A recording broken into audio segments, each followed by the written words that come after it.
Sir ఇటు హైడ్రా పైన ఈసారి మళ్ళీ హైకోర్టు ఒకసారి కాస్త సీరియస్ అయిపోయింది సార్. అంటే మీరు ఎటువంటి నోటీసులు ఇవ్వకుండా, వివరణ వాళ్ళ దగ్గర నుంచి తీసుకోకుండా మీరు అలా ఎలా కూల్చేస్తారు మీ ఇష్టానుసారంగా అని చెప్పి సీరియస్ అయింది. దీనిపైన ఇప్పుడు కంప్లీట్గా ఒక వివరణ మాకు ఇవ్వాలి అని చెప్పేసి కోరింది.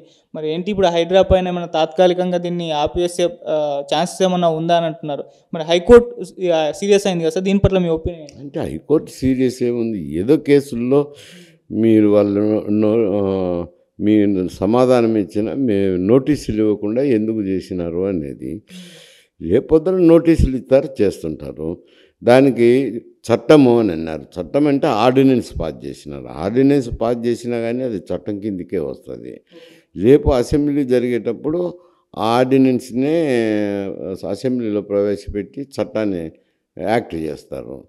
కాబట్టి దాన్ని ఇప్పుడు చేస్తుండే కార్యక్రమం ఏమిటనేది కోర్టు కూడా చూడాల. ఎందుకు అని అంటే ఈ ఆంధ్ర వరకు రాయలసీమ వరకు పరిస్థితులు వేరు. ఆంధ్ర రాయలసీమలో బ్రిటిష్ ప్రభుత్వం ఉన్నప్పుడు బ్రిటిష్ ప్రభుత్వం కింద ఉన్నారు. మద్రాసు స్టేట్లో ఉన్నారు. ఉన్నప్పుడు వాళ్ళు ఉన్న కాలంలో సర్వే చేసినారు. ఈ సర్వే నెంబర్లు నిర్ణయించినారు. ఈ సర్వే నెంబరు ఇక్కడికని విలేజ్ మ్యాప్ కూడా ఉంటుంది. విలేజ్ మ్యాప్లోనే ఆ సర్వే నెంబర్ విస్తీర్ణం ఎంత, ఎక్స్టెంట్ ఎంత, ఇవన్నీ ఉంటాయి. తర్వాత రికార్డ్ అయితే ఉంటుంది. ఇది ఎవరికి చెందింది, ఎవరి నుంచి ఎవరికి సంక్రమించింది అనేది ప్రాపర్గా రెవెన్యూ రికార్డులు ఉంటాయి. అవి బ్రిటిష్ టైంలో డెవలప్ చేసిన సిస్టమ్. ఆ కాలంలో గ్రామంలో రెడ్డి కర్ణం వ్యవస్థ ఉండేది. రెడ్డి పన్ను వసూలు చేసేవాడు, కర్ణం రికార్డు మెయింటైన్ చేసేవారు. అది రామారావు వచ్చిన తర్వాత రెడ్డి కర్ణం వ్యవస్థను తీసేసి ఇంకొక వ్యవస్థను తీసుకొచ్చారు ఆయన. ఇక్కడ వచ్చే తెలంగాణ వచ్చే ఇది నిజాం రూల్లో ఉన్నాయి.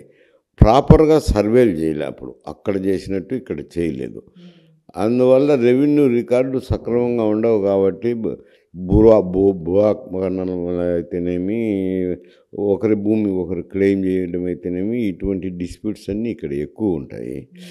అందువల్ల ఇక్కడ వచ్చిన సమస్య, ప్రధానమైన సమస్య ఏమిట్రానంటే హైదరాబాదు చుట్టుపట్ల గొలుసుకట్టు చెరువులని ఉన్నాయి. ఒక చెరువు నుంచి నీరు మరో బారి ఇంకొక చెరువు పోతుంది. ఆ చెరువు నిండాక మరో బారి ఇంకొక చెరువు పోతా, ఇట్లా చెరువుకు నీళ్ళు పోతాయి. ఈ పోయేది ఏమవుతున్నాయంటే ఈ ఆక్రమణలు చేసినప్పుడు నీటి ప్రవాహానికి అడ్డం వస్తున్నాయి. అడ్డం వచ్చి ఈ కాలనీలోకి నీళ్ళు పోవడము, ముంపు జరగడము, ఇవన్నీ జరుగుతున్నాయి. కాబట్టి వాటిని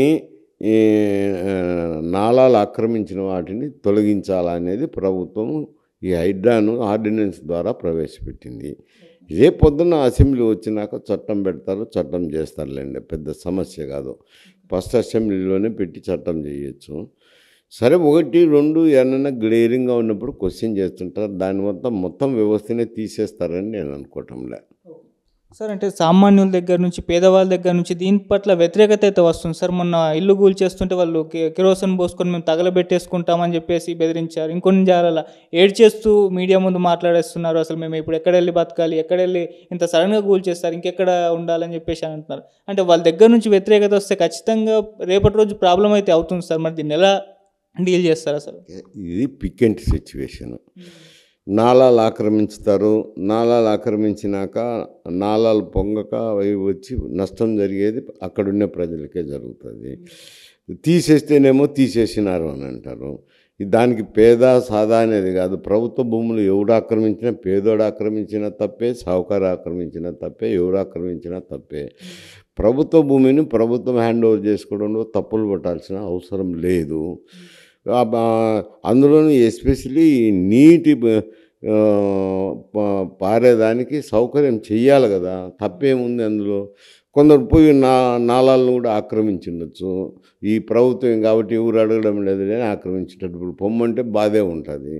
మరి ఆక్రమించి పొమ్మన్నాక బాధ ఉంటుంది అని అంటేట అది ప్రభుత్వం చూసుకుంటుంది. ఇది మన పవన్ కళ్యాణ్ గారు కూడా అంటే దీనిపైన హైడ్రా పైన స్పందించి, అంటే రేవంత్ రెడ్డి గారు ఈ హైడ్రా కానివ్వండి వాళ్ళతో వెళ్ళి మాట్లాడి చర్చించి వివరణ కోరి కొంత టైం, ఒక 6 months, ఒక 1 year టైం ఇచ్చి వాళ్ళతో ఖాళీ చేయించి వాళ్ళకు ఒక దీని బదులు ఇంకెక్కడ డబుల్ బెడ్రూమ్ ఇల్లు కట్టించి అటువంటి ప్లాన్ చేస్తే బాగుంటుందని ఆయన అభిప్రాయాన్ని అయితే వెలుబుచ్చారు సార్. మరి ఆయన అక్కడ మంత్రి అక్కడ చెప్పచ్చులే, కానీ ఇక్కడ అభిప్రాయాలు వెళ్ళబుచ్చితే దానికి విలువ ఉంటుంది ఉండదు. ఇవన్నీ చెప్తున్నాను కదా, ప్రజల మంచి కోసం చేసే కార్యక్రమాలు, దాంట్లో మంచి చెడు తీసుకోవాలి. కానీ ఈ మంచి జరిగేటప్పుడు కొందరికి ఇబ్బంది కలగచ్చు.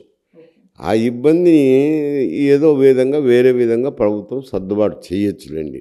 హక్కు అయితే కాదు కదా అంట. సొంత భూమి కాదు, హక్కు కాదు, ప్రభుత్వ భూమిని నాలాలను ఆక్రమించడం అని అంటే తప్పే కదా. దాని మీద కామెంట్ చేసేటంటే ఆయన అక్కడ ఉప ముఖ్యమంత్రి, ఆ శాసనసభకు ప్రతినిధి, ఆ రాష్ట్రానికి సంబంధించిన విషయాలంటే మాట్లాడచ్చు, కానీ పక్క రాష్ట్రం మాట్లాడడం అంత సవ్యంగా కనపడదు.